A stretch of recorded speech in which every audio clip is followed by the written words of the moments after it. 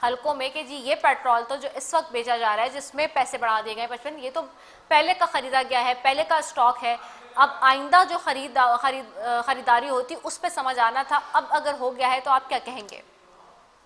دیکھیں بحران ہے، اب تو پوری دنیا کو یہ بحران لپیٹ میں لے گا، کیونکہ اس میں امریکہ اور اسرائیل ملوث ہیں، تو ان کے اتحادی اور ان کے جو سون ہے، لیکن میں کوئی بین الاقوامی معاملات کا ماہر نہیں ہوں.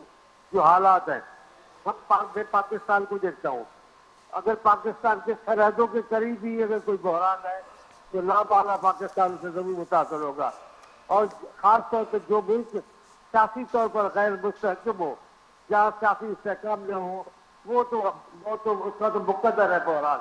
اور ایک بحران نہیں، کئی بحران، پاکستان کئی بحرانوں کے گزرے ہیں. اللہ تعالیٰ اس کی نجات فرمائے، آسانی فرمائے پاکستانیوں کے نصیبوں میں. لیکن میں اس بات کہنے میں گھبراتا نہیں ہوں کہ اس حکومت میں کوئی سیاسی بلوغت کا تو ثبوت نہیں دیا ہے. ابھی تیل کے معاملے میں ان کے اپنے وزیروں نے بیان کیے کہ بھائی ہمارے پاس تو بڑے عرصے کا تیل پڑا ہوا ہے، تو پھر اتنی جلدی میں ایک دن میں اتنا مہنگا کر دینا، لوگوں کو پریشانی مبتلا کرنا، یہ تو کوئی وجہ سمجھ میں نہیں آتی. یہ تو لوگوں کو خود بے چینی میں مبتلا کرنا ہے. لوگوں کا بے چین ہونا پاکستان کی اس حکومت کے لیے جو کہتے ہوں گے ہوگا بھی، یہ بے پناہ مضبوط ہے، ہوگا، میں مان لیتا ہوں، لیکن یہ بے چینی اس حکومت کو بھی بڑا پریشان کرے گی. سر اس میں ایک اور بھی بات ہے، کیا یہ آئندہ آنے والے دنوں میں بھی سن رہے ہیں کہ ایک اور بم پیٹرول حکومت تیار کر رہی ہے؟ اب لوگ سوال کرتے ہیں کہ جن ممالک اس سے افیکٹ ہو رہے ہیں وہاں ایسا کچھ نہیں ہو رہا، پاکستان میں ایسا کیوں ہو رہا ہے؟ دیدی ایسا نہیں ہے، دیدی ایسا نہیں ہے. ابھی میں نے 5 منٹ پہلے سنی ہے خبریں، خود ایران میں بھی انہوں نے تیل کی ترسیبات پر حملے کیے ہیں، تو اس کی وجہ سے وہ بھی بحران بڑھے گا. لیکن آپ دیکھ لیں، اگر تیل پیدا کرنے والے ملکوں میں ہی بحران پیدا ہو گیا تو ہم پیدا کرنے والے تو نہیں ہیں، ہمیں تو فراہم کیا جاتا ہے. ہماری تکلیف کا لامحالہ ہونا بڑا ہونا ہے اور ہمیں بحران میں مبتلا ہونا ہوگا. ٹھیک ہو گیا. میں سینٹر بہرمند تنگی صاحب آپ کی طرف آتی ہوں. سینٹر صاحب، قیمتیں آپ نے ہوش ربا بڑھا دی ہیں، اس سے مہنگائی کا ایک طوفان آئے گا. سر آخر کار کیوں اتنی قیمتیں بڑھ رہی ہیں، جبکہ یہ ماہر معیشت کہتے ہیں سارے کہ جی یہ جو پیٹرول تھا یہ تو ہم نے کم پیسوں میں خریدا تھا، تو پھر یہ اس پہ ایک دم سے پیسے کیوں بڑھائے جو اسٹاک ہے بھی ہمارے پاس 3 مہینے کا؟ اور وہ کہتے ہیں کہ جی اب آئندہ آنے والے دنوں میں جو پرچیزنگ ہونی تھی اس پہ سمجھ آ رہا تھا کہ اگر پیسے بڑھتے تو. جی بسم اللہ الرحمن الرحیم. دیکھیے، جہاں تک پیٹرول کی قیمتوں کی جو زیادہ بن گئی ہے، اور اس کے بارے میں آپ کا جو سوال ہے میں آپ کو بتاتا چلوں کہ دیکھیں، جب پورے خطے کو جنگ نے لپیٹ میں لیا ہے اور پورے خطے میں جنگ چھڑ گئی ہے، تو اگر روٹین سے کوئی حکومت اور پیٹرول کی قیمت بڑھاتے ہیں تو پھر آپ کو بھی اور مجھے بھی حق ہے، چاہے اپنی حکومت ہو یا اپوزیشن میں اگر آپ ہیں تو ہمیں حق ہوتے ہیں کہ ہم احتجاج بھی کریں. اور ہم نے احتجاج کیا بھی ہے کہ روٹین کے آپ اگر اتنا زیادہ قیمت بڑھاتے ہیں، لیکن جب پورے خطے کو جنگ نے لپیٹ میں لیا ہے، جنگ چھڑ گئی ہے، اور اس میں اگر 110 کی تقریباً آئی تھنک مجھے جو پتہ ہے کہ 110 روپے بڑھانا چاہیے تھا، لیکن حکومت وقت نے، پاکستان مسلم لیگ نون کی حکومت نے کوشش کی ہے کہ ہم 110 نہیں بلکہ 55 روپیز ڈیزل میں اور پیٹرول کے لیٹر میں اضافہ کیا ہے. تو میں سمجھتا ہوں کہ یہ دیکھیے روٹین کی نہیں ہے کہ اس نے قیمت بڑھائی ہے، اور کون سی حکومت ہوگی کہ وہ عوام پر بے جا اتنا بوجھ ڈال دے. لیکن جب حالات ایسی بن جاتے ہیں تو ان حالات میں پھر اگر قیمت نہیں بڑھاتی ہے یا آنے والے دنوں کے لیے ایک حکومت اسٹریٹجی نہیں بناتی ہے تو پھر کیا کریں گے؟ یہ تو خدا کرے کہ پاکستان، رشیا، چائنا، ترکی اور سعودی عرب اپنا ایک رول پلے کرے اور جنگ زیادہ نہ بڑھے، لیکن ایسا اللہ نہ کرے. لیکن اگر جنگ طول پکڑ لیتے ہیں اور پھر 5-6 مہینے تک یہ جنگ چڑھ جاتی ہے تو پھر آپ دیکھیں گے کہ انرجی کرائسس ہوگی، انفلیشن کرائسس ہوگی، پیٹرول کی قیمت بڑھیں گے، مختلف چیزیں مطلب کہ مختلف مشکلات سامنے آئیں گے. لیکن انشاءاللہ امید ہے کہ فیلڈ مارشل عاصم منیر صاحب اور پرائم منسٹر شہباز شریف صاحب اور اسی طرح چائنا بھی کوشش کرے کہ جنگ کو ختم کرے اور بیٹھ کے میز پر متے کے ٹیبل ٹاکس کے ذریعے اپنے جو مسائل ہے اس کو ریزالو کرے. سر مگر اس میں بڑا مودبانہ سوال یہ ہے کہ آپ نے تو قانون ہی چینج کر دیا ہے نا کہ اب ہر ہفتے جو ہے وہ قیمتیں دیکھ کے جو ہے وہ اتار چڑھاؤ اس کو اگر بڑھائی جائیں گی. 15 تک انتظار کر لیتے آپ تھوڑا سا. اور پھر دوسرا یہ کہ سر جب عالمی مارکیٹ میں جب مندی بھی عالمی مارکیٹ میں جب کمی بھی ہوتی ہے قیمتوں کی تو تب ہمارے یہاں کمی نہیں ہوتی. ہم نے ماضی قریب میں دیکھا ہے کہ کتنی دفعہ پیٹرولیم کے پرائسز عالمی قیمتوں میں عالمی منڈی میں کم ہوئے لیکن اس وقت ہمارے یہاں نہیں کم ہوئے پاکستان میں. تو پھر اس وقت بھی تو ریلیف دیا کریں نا عوام کو. بالکل آپ کی بات سے میں بالکل متفق ہوں کہ جب عالمی منڈی میں تیل کی قیمت کم ہو جاتی ہے تو حکومت وقت کی ایک مورل پروفیشنل رسپانسبلٹی بنتی ہے کہ وہ بھی اس تناسب سے اپنے ملک میں قیمتیں کم کر دے اور عوام پر بوجھ کو بھی کم کرے. لیکن بالکل اسی طرح اس حکومت نے بھی مختلف اوقات میں قیمتیں کم کی ہے. جب عالمی مارکیٹ میں تیل کی قیمت کم ہو جاتی ہے تو اس نے اپنے عوام پر بھی بوجھ کم سے کم ڈالنے کی کوشش کی ہے اور قیمتیں کم کی ہے. لیکن میں آپ کو ایک بات بتاتا چلوں کہ اس سے پہلے جو حکومت تھی پی ٹی آئی کی, آپ اس وقت کی جو فوٹیج ہے یا جو تقاریر ہے اور جو سلیکٹڈ پرائم منسٹر نے کی تھی یا اس وقت جب ان کے خلاف عدم اعتماد آ رہا تھا تو اس سے تقریباً ایک ہفتے پہلے اس کے فینانس منسٹر اور اس نے مل کر جو ایک پریس کانفرنس کیا تھا کہ اس وقت جو قیمت ہے یہ 310-350 روپے تک پہنچ سکتی ہے ایک مہینے بعد. تو میں آپ کو بتا دوں کہ اس وقت سے لے کے ابھی تک جو پاکستان مسلم لیگ نون کی حکومت ہے اس نے جو پرائسز تھے اس نے مینٹین رکھا. اس نے کوشش کی ہے کہ وہ کم سے کم بوجھ ڈالے عوام پہ. لیکن ابھی جو جنگ کے وقت ہے اور جنگ میں اگر 55 روپے فی لیٹر اضافہ ہو چکا ہے تو ہم پی ٹی آئی والے لوگ نہیں ہے کہ ہم جو مشکل ہے ان کو عوام تک نہ پہنچا دے یا جو غلطی ہے اس کو ایکسیپٹ نہ کرے. میں سمجھتا ہوں کہ اس وقت ضرورت اس بات کی ہے کہ جو 3-4 کنٹریز ہیں وہ مل بیٹھ کر ان حالات کو قابو میں رکھے, حالات کو سازگار رکھے, جنگ کو کم سے کم رکھے, جنگ کو ختم کرے. تو انشاءاللہ میں سمجھتا ہوں کہ جب عالمی مارکیٹ میں قیمتیں کم ہو جائے گی تو پاکستانی حکومت, پاکستان مسلم لیگ نون کی جو حکومت ہے وہ عوام پر بھی اس مناسبت سے قیمت اور جو بوجھ ہے وہ کم کریں گے. چلیں ٹھیک ہے, میں آپ دونوں کی بات کو ہی بڑھاتے ہوئے اسامہ حمزہ صاحب کی طرف جاؤں گے اپوزیشن سے. جی سر, آپ کیسے دیکھتے ہیں یہ 55 فی لیٹر روپے قیمت بڑھا دی گئی اور پھر اس وقت کی بھی باتیں ہو رہی تھی, آپ کے دور کی بھی اگر بات کی جا رہی تھی حکومت سے, حکومت تو کہتے ہیں کہ ہمارا احسان مند ہو کہ ہم نے 110 روپے 100 روپے نہیں بڑھائے, 55 روپے ہی بڑھائے. جی بالکل, بہت بہت بہت ہم تو ممنون ہیں جی, پوری قوم ممنون ہے, پوری قوم ان کی ممنون ہے جی. انہوں نے تو بہت کرم کیا, انہوں نے تو جی ہم تو ڈوب رہے تھے, انہوں نے ریسکیو کر دیا. یہ میرے بھائی یہ مولا بخش چانڈیو بھائی نے کچھ سچ بولے ہیں, اعتراف کیے ہیں, خوش آئند ہیں. لیکن پرابلم یہ ہے یہ پیچھے پہ ہم کیوں ملبہ ڈالتے ہیں. یہ انہوں نے سلیکٹڈ وزیر اعظم کا محترم بہرامند تنگی صاحب نے, تو میں بتا دوں وہ جس کو یہ سلیکٹڈ کہتے ہیں اس کے دور میں تو جب 108 لیٹر تھا, 110 لیٹر تھا اس کی پر بیرل, تب 151 تھا ریٹ. اب 60-62 کے اوپر اگر 322 پر 300 اور پھر اس کو 55 پہ بڑھا دینا, تب تو یہ پوسٹر لے کے آتے تھے 2 روپے کی اضافے کے بعد کہ اگر 2 روپے اضافہ ہے تو وزیر اعظم چور ہے, تو 55 روپے اضافے کے اوپر یہ کیا فرمائیں گے. بات یہ نہیں ہے رضا بہن, بات یہ ہے میں بڑے مؤدبانہ انداز میں اپنے, میرے سے بہت سینئر ہیں یہ بہرامند تنگی صاحب جو ہیں, یہ نون سے ان کا تعلق ہے. نون میں ابھی بھی راجہ ظفر الحق صاحب ان کے چیئرمین ہیں, انتہائی زیرک اور دردمند انسان. آپ ان سے رہنمائی کیوں نہیں لیتے؟ آپ جاوید ہاشمی سے رہنمائی کیوں نہیں لیتے؟ آپ سعد رفیق کو کیوں نہیں پوچھتے؟ آپ کا تو قبلہ کعبہ ہی کچھ اور ہے. پرابلم یہ ہے اس وقت ان کے سینے میں دل نہیں ہے, پتھر سے بھی سخت کوئی چیز ہے. ادھر آگ لگی ہوئی ہے, صرف رمضان کی وجہ سے انہوں نے تھوڑا سا وقفہ کیا ہے.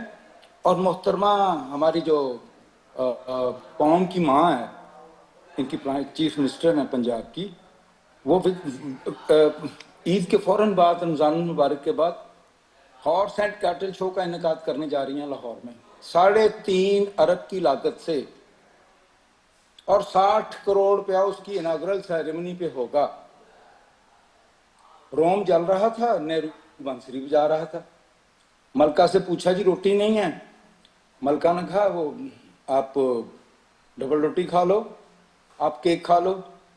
یہ کن حالات میں میرے بھائی ہم رہ رہے ہیں؟ لوگ مر رہے ہیں بھوک سے, افلاس سے, پولرائزیشن بڑھ رہی ہے. ہمارے مولا بخش چانڈیو بھائی پیپلز پارٹی سے ان کا تعلق ہے, یہ سچ بولتے ہیں, پورا سچ نہیں بولتے. ملک ایک سٹیٹ کے اندر تعلیم, انصاف اور صحت, تینوں چیزیں پرائیویٹائز کر دی ہیں. جس کے پاس پیسہ ہے انصاف لے لے, جس کے پاس پیسہ ہے تعلیم حاصل کر لے, اور جس کے پاس پیسہ ہے وہ اپنا باقی تیسرا وہ جو آپ کو پتہ ہی ہے جو انصاف کا کیا عالم ہے, تعلیم کا اور صحت کا. یہ خدا را پاکستان ایک حقیقت ہے جو کلمہ لا الہ الا اللہ کی بنیاد پہ حاصل ہوا. بابا قوم نے ایک ناممکن کو ممکن کر دکھایا. ہم اگر اپنی پالیسیاں اپنی بنائیں گے تو پھر تو ٹھیک ہوگا, لیکن اگر 17 سیٹوں والوں کو اگر ہم حکومت دیں گے تو وہ ان کے لیے, ان کو پتہ ہے کہ جنہوں نے حکومت دی ہے وہ تو عوام کو تو نہیں سوچیں گے. یہ اس وقت ایران کے اندر جو صورتحال ہے, حلفاً کہتا ہوں اس جیسی یہ ایک وہ کربلا برپا ہے یہ جدید دنیا کے اندر, جس کو ہم صرف بیٹھ کے تماشا دیکھ رہے ہیں. اور اسرائیل اور امریکہ کو اگر یہاں تک پہنچنے کی جرت ہوئی تو ہمارا وہ اکارڈ کے اندر شامل ہونا تھا. میں مطالبہ کرتا ہوں فور اس اکارڈ سے باہر آیا جائے, جس کے بارے میں اسحاق ڈار صاحب فرماتے ہیں. میں ان کو آپ کو ان کی سٹیٹمنٹ بھیج دیتا ہوں, ان کا ویڈیو بیان دے دیتا ہوں. وہ کہتے ہیں جی ہم نے تو امریکہ کے ساتھ معاہدہ کیا ہے, اس نے اگر اسرائیل کے ساتھ معاہدہ کر لیا, ہم نے ڈائریکٹ اسرائیل کے ساتھ تو نہیں معاہدہ کیا. یہ تسبیح کے تانے ٹوٹنے نہ دیں. غزہ میں جتنی انسانی حقوق کی پامالی, جو ظلم و بربریت اس دنیا میں ہو سکتا تھا وہ انہوں نے کیا. لیکن خدارا ایران پاکستان کی بقا کی جنگ لڑا ہے. ہمارے ایرانی بھائی ایمان اور یقین سے مسلح ہیں, وہ کبھی بھی رجیم چینج آپریشن کو قبول نہیں کریں گے. نئے رہبر جو ان کے منتخب ہوئے ہیں, میں ان کے درازی عمر کی دعا دیتا ہوں. خامنئی صاحب ایک فرشتہ صفت انسان, اللہ ان کے درجات کو بلند کرے. وہ ان کی بیٹی, ان کا بیٹا, ان کی نواسی, پورا خاندان اللہ کو پیارا ہوا. یہ جو نئے رہبر اعلیٰ بنے ہیں, یہ میرا گمان کہتا ہے انشاءاللہ جس طرح سے ویتنام کے اندر, افغانستان کے اندر امریکہ نے دھول چاٹی تھی, انشاءاللہ یہ ایران یہ جو دور جدید کا جو اس وقت طاغوت ہے انشاءاللہ اپنے انجام کو پہنچے گا. خدا کے لیے آپ پاکستان میں سوچیں کہ ہم کر کیا رہے ہیں. ہمارے اللہ تللے نہیں ختم ہو رہے. ہم 10.5 ارب پہ پی آئی اے بیچتے ہیں, 11 ارب روپے کا جہاز لے لیتے ہیں, جیٹ جہاز وی آئی پی ماڈرن, اور 90 لاکھ پہ ایک پائلٹ اور 1 کروڑ 20 لاکھ پہ دوسرا پائلٹ. کہاں سے تنخواہیں جائیں گی ان کی؟ قوم کے خزانے سے. آپ کو حضرت ابوبکر صدیق کا میں واقعہ سناتا ہوں. مدینے کی ریاست, مدینے کی ریاست کی بات کر رہے ہیں. ایک عام شخص آیا, اس بندے نے کہا میں نے خلیفہ وقت سے ملنا ہے. اس بندے نے کہا وہ جو بوڑھا آ رہا ہے وہی ہے خلیفہ. ان کے پاس گیا, ان سے کہنے لگا محترم خلیفہ حضرت ابوبکر صدیق سے مخاطب ہوا, آپ کی کوئی سیکیورٹی نہیں. انہوں نے کہا میں اگر اپنی سیکیورٹی کروں گا قوم کی حفاظت کون کرے گا؟ ہمیں تو اپنی جانوں کے لالے پڑے ہیں. آفرین ان ایرانیوں کے اوپر جنہوں نے جو اوپر سے میزائل گزرتے ہیں اور نعرہ تکبیر ان کے نیچے سے ان کے بلند ہوتے ہیں.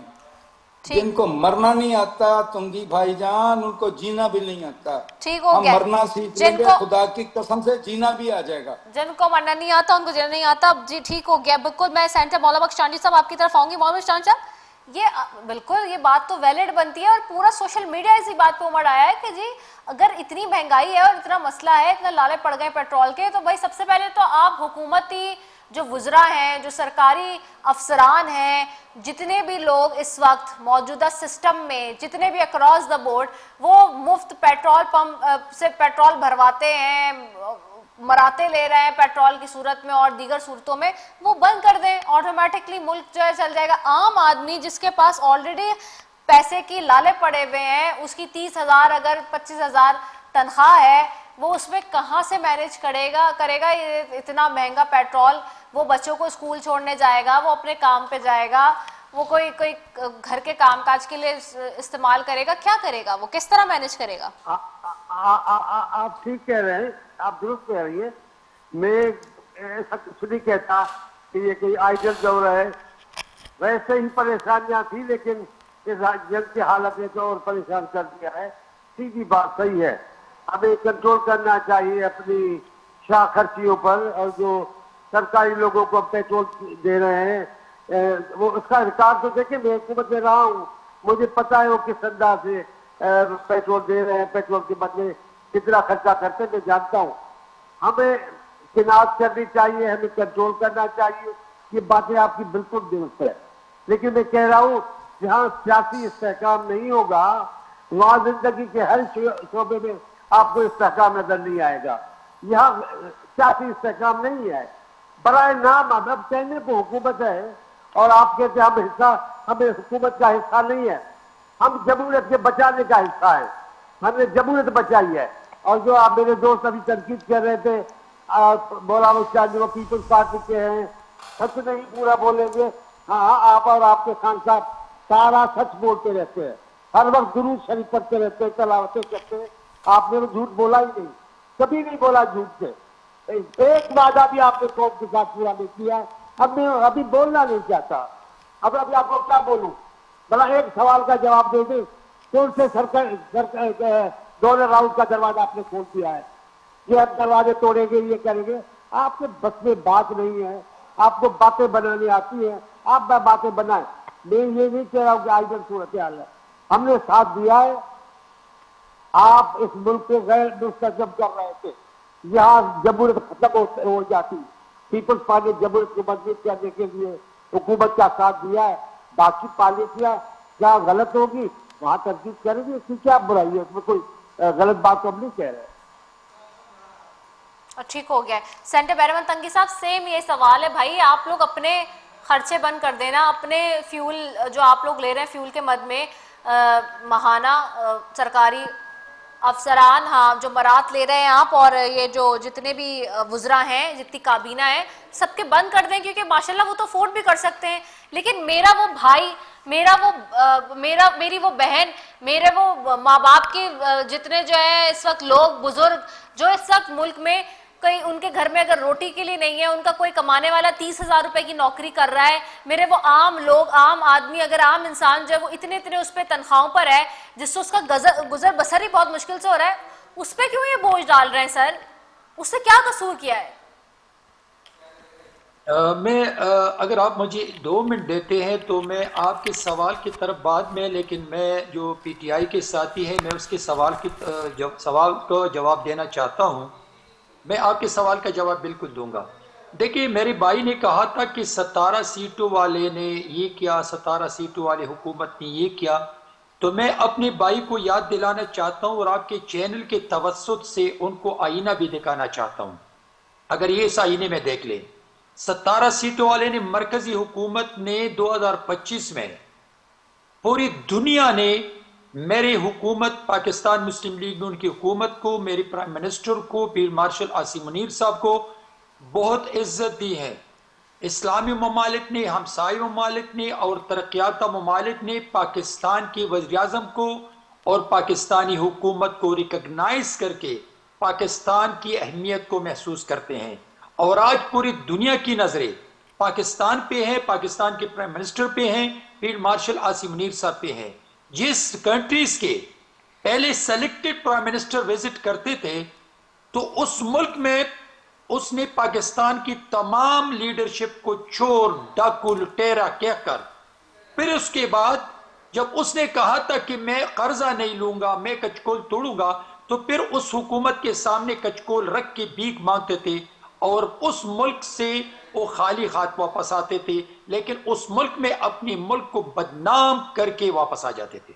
لیکن آج اگر پرائم منسٹر میاں محمد شہباز شریف صاحب جس ملک میں جاتے ہیں، اس ملک کے سربراہان اگر اس ملک میں کوئی عالمی میٹنگز ہوتے ہیں، پوری دنیا کی سربراہان پرائم منسٹر کی، جو اس بندے کی بقول کے 17 سیٹوں والے وزیر اعظم ہے، آج پوری دنیا کا محور بن چکا ہے. آج 2025 سے لے کے آج تک پاکستانی حکومت کا اور فیلڈ مارشل عاصم منیر صاحب کا کردار پوری دنیا نے ایکسپٹ کیا ہے. آپ پنجاب میں 17 سیٹوں والوں کو دیکھ لیں کہ شرم آتی ہے ان لوگوں کو کہ چیف منسٹر مریم بی بی کے بارے میں یہ کہتے ہیں. پوری دنیا آج متعارف ہے، اس نے پوری دنیا میں ثابت کیا کہ she is the chief minister and she is capable for this position. اس نے ثابت کیا، اس نے پنجاب کی عوام کو ان کی دہلیز پر ان کا حق پہنچایا، لیکن ان کو بات کرنے کے علاوہ ان کے پاس ہے نہیں.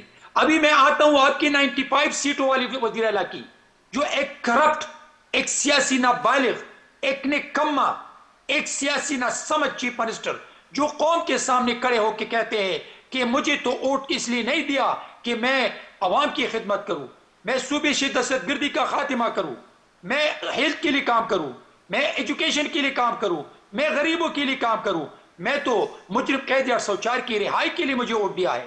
آج خیبر پختونخوا میں 17 سال ہے جو کہ آج جو 95 ارب ڈالر جو قرضہ تھا آج 900 ارب روپے تک پہنچ گیا. 800 ارب روپے ہم نے وار اینڈ ٹیرر کے لیے دیے تھے جو کہ اس کا کچھ پتہ نہیں ہے. آج ہم نے 2 ارب روپے پشاور بیوٹیفیکیشن میں اور 2 ارب روپے تیرا متاثرین کے لیے دیے تھے جو کہ اس میں کم از کم 2.5 ارب روپے کہ اس نے کرپشن کیے. تو میں 95 سیٹ والی حکومت کے بارے میں آپ کو بتا دوں کہ آپ کا چیف منسٹر آج طالبان رجیم کا نمائندہ بن گیا ہے. وہ ثبوت مانگتے ہیں. اگر یونائٹڈ نیشن کہتے ہیں کہ وہاں پر افغانستان کی زمین پاکستان کے خلاف استعمال ہو رہا ہے، یہاں پر اگر خودکش حملے ہوتے ہیں اس میں جو مردار ہوتے ہیں وہ طالبان رجیم ہے، اگر یہاں پر خودکشی دہشت گردی میں پکڑ جاتے ہیں وہ افغان نمک حرام ہوتے ہیں. لیکن آپ کا نکما چیف منسٹر کہتے ہیں کہ ثبوت دے دے.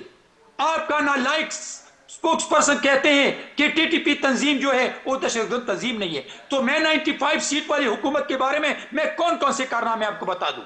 آپ کو میں بتا دوں کہ آج سیدرن زون کے لوگ شام کے مغرب کے اذان کے بعد لوگ گھروں سے نہیں نکلتے ہیں. 80% انکریز ہو چکے ہیں دہشت گردی، جس میں نمک حرام افغانی شامل ہے. لیکن آپ کا نکما چیف منسٹر، آپ کا کرپٹ چیف منسٹر، آپ کا سیاسی نابالغ چیف منسٹر، آپ کا نالائق چیف منسٹر آج بھی وہ طالبان رجیم کا نمائندہ بن کے کہتے ہیں کہ افغانیوں کو مت نکالو. جو افغانی میری پراپرٹی پہ قابض ہے، جو افغانی میری بزنس پہ قابض ہے، جو افغانی میری کرائم میں انوالو ہے، جو افغانی میری دہشت گردی میں انوالو ہے، آپ کی پارٹی اور آپ کا چیف منسٹر کہتے ہیں کہ افغانیوں کو مت نکالے. یہ آپ کی 95 سیٹ والی چیف منسٹر ہے. لیکن میری 17 سیٹ والا چیف منسٹر اور میرا 17 سیٹ والے پرائم منسٹر آج پوری دنیا میں سیاست کا محور بن چکا ہے. لیکن بدقسمتی سے آپ کو شرم نہیں آتی ہے، آپ باتیں کرتے ہیں، آپ صرف الزامات لگاتے ہیں. آئے آپ کو میں چیلنج کرتا ہوں اس چینل کے توسط سے میرے ساتھ ٹاک شو پہ بیٹھے 1 to 1، اور میں آپ کو چیلنج کرتا ہوں جو اگر بلین سونامی ٹری میں ایک رینڈملی ایک ڈسٹرکٹ لیتے ہیں، اگر بیاٹی کا لیتے ہیں، اگر ملنجم کے لیتے ہیں، اگر کوہستان اسکینڈل کو لیتے ہیں، کروڑوں روپے کی کرپشن آج تک آپ کر رہے ہیں، اور اس میں مجرم قید 804 کی رہائی کے لیے قوم کی دولت کو جو 18 امینڈمنٹ کے بعد جو اربوں روپے ہے وہ مجرم قید 804 کی رہائی پہ خرچ کرتے ہیں، وہ اسٹریٹ موومنٹ پہ خرچ کرتے ہیں، وہ جلسوں پہ خرچ کرتے ہیں، وہ جلوسوں پہ خرچ کرتے ہیں. اور آپ کا نکما چیف منسٹر کہہ رہے ہیں کہ مجھے تو لوگ ووٹ اس لیے نہیں دیا کہ میں عوام کی خدمت کروں، مجھے تو ووٹ دیا اس لیے کہ میں مجرم قید 804 کی آنکھ پر سیاست کر کے ان کی رہائی کے لیے کام کر دوں. شرم نہیں آتی آپ لوگوں کو؟ آپ لوگ یہ سوچ رہے ہیں کہ میں کیا کہہ رہا ہوں؟ نہیں کیوں بس کروں؟ آپ کو آئینہ دکھاتا ہوں اور اس آئینے میں آپ دیکھ کر کے اس آئینے میں آپ اپنا چہرہ دیکھ کر کے مجھے جواب دے دیں کہ آپ 95 اچھا ٹھیک ہے، اب میرے سوال کا جواب بھی دے دیں. ٹھیک ہے بہرمند تنگی صاحب میرے سوال کا بھی جواب دے دیں. چلے یہ آپ نے ریبٹل دے دیا ان کا. جی جی آپ مجھ سے مخاطب نہیں نہیں میں بہرمند تنگی صاحب سے کہہ رہی ہوں. بہرمند تنگی صاحب میرے سوال کا بھی جواب دے دیں. آپ نے ریبٹل دے دیا ان کا، میرے سوال کا جواب بھی کوئکلی دے دیں. جی ابھی آپ کے سوال آدمی ہے، اپنی زبان پہ سوال کے پر جو میں آتا ہوں اپنی زبان پہ غور کریں. آپ اتنے ہائپر کیوں ہو رہے ہیں؟ میں ہائپر نہیں ہوں، میں ہائپر نہیں ہوں. میں آپ جیسے لوگوں کی جو چہرہ ہے مسا شدہ چہرہ، اس پہ مجھے ترس آتا ہے کہ آپ جھوٹ بولتے ہوئے آپ کو احساس ہی نہیں ہے کہ ہم کیا بولتے ہیں. آپ میرے ساتھ one to one talk show کریں، موازنہ کریں. بہرمند تنگی صاحب میرے سوال کا تو جواب دے دیں، بس کریں. شام کو تشریف لائیں میرے پاس، افطاری کریں، آ کے بیٹھیں گے. میں افطاری کی نہیں، ٹاک شو پہ عوام کے سامنے ہم دونوں بیٹھ کے عوام کے سامنے عوام کو سب پتا ہے. 3 دفعہ عوام کو تو یہی پتا ہے، عوام کو یہی پتا ہے کہ مجرم فیض 804 کی پارٹی جو ہے وہ اس کی آنکھ پہ سیاست کرتے ہیں. پورے پاکستان کو پتا ہے. اچھا میری بات لوگ عمران کی آنکھ پر سیاست کرتے ہیں اور اس کی اچھا آنکھ پہ سیاست ہولڈ آن صبر رکھیں، تسلی رکھیں. بہرمند تنگی صاحب میرے سوال کا جواب دے دیں. اب بس اسامہ صاحب ایک منٹ 30 سیکنڈ ہے آپ کے پاس. بہرمند تنگی صاحب میرے سوال کا جواب دے دیں. قابل نہیں ہو. دیکھیے بات یہ ہے کہ آپ کا جو سوال صاحب ہے ایک منٹ صبر کر لیں. اگر ان خرچوں کو کم کر لیں تو عوام پہ جو مشکل ہے، عوام کی مشکل کو اپنے تین چارٹ کے پاس رکھ لیا. ان کی منہ کو دیکھ لیں، ان کے منہ کو دیکھ لیں، ان کی باتوں کو دیکھ لیں. اس کو میں کیا جواب دوں؟ وہ تین کی جو میرے نامہ سے ان کو جواب دے دوں. تمہاری ضرورت تک پہنچی تو حسن کہلائی. اچھا ایک سیکنڈ میرے سوال کا جواب دے دو. پرویز اگر آپ پھر کے ساتھ بات کرتے ہیں تو میرے سوال اگر آپ دونوں بات کریں گے اکٹھا تو کیسے پتا چلے گا؟ محمود خان کدھر ہے؟ آپ کی گودی میں جواب دے رہی. محمود خان تو آپ کا تھا، پرویز سٹب بھی آپ کا تھا، اسد عمر بھی آپ کا تھا، اسد عمر بھی آپ کا تھا، ناپور بھی آپ کا تھا. ابھی جو نالائق اور نکما چپنس ہے یہ بھی آپ کا ہے. آپ لوگوں کو شرم نہیں آتی ہے؟ اگر آپ کو شرم آ آپ جاتی دونوں ہے اگر بولتے رہیں گے تو پھر نہیں. میں نے مائک بند کر دیا ہے آپ دونوں کے، ایک ایک کر کے میں بات کر سکتی ہوں. اسامہ بھائی آپ 2 منٹ دیں مجھے، صرف 30 سیکنڈ ہے آپ کے پاس. بہرمند تنگی صاحب آپ کے پاس 30 سیکنڈ ہے، آپ پہلے میرے سوال کا جواب دیں. میرے سوال کا جواب دیں. جی بہرمند تنگی صاحب دیکھیے جہاں تک آپ کا سوال کا میرے سوال کا جواب دیں آپ. میں 100% آپ سے ایگری کرتا ہوں کہ مشکل وقت میں اگر عوام پہ مشکل آ جاتی ہے تو اس مشکل کو جو گورنمنٹ گاڑی ہے، جو وزراء ہے، جو بیوروکریسی ہے، ان پہ 50% نہیں، ان پہ 2-3 مہینوں کے لیے پیٹرول بالکل بند کرنا چاہیے، تاکہ اگر عوام مشکل میں ہو تو عوام کو، غریب عوام کو مشکل میں نہیں ڈالنا چاہیے. تو کون کرے گا سر؟ حکومت میں تو آپ بیٹھے، کون کرے گا؟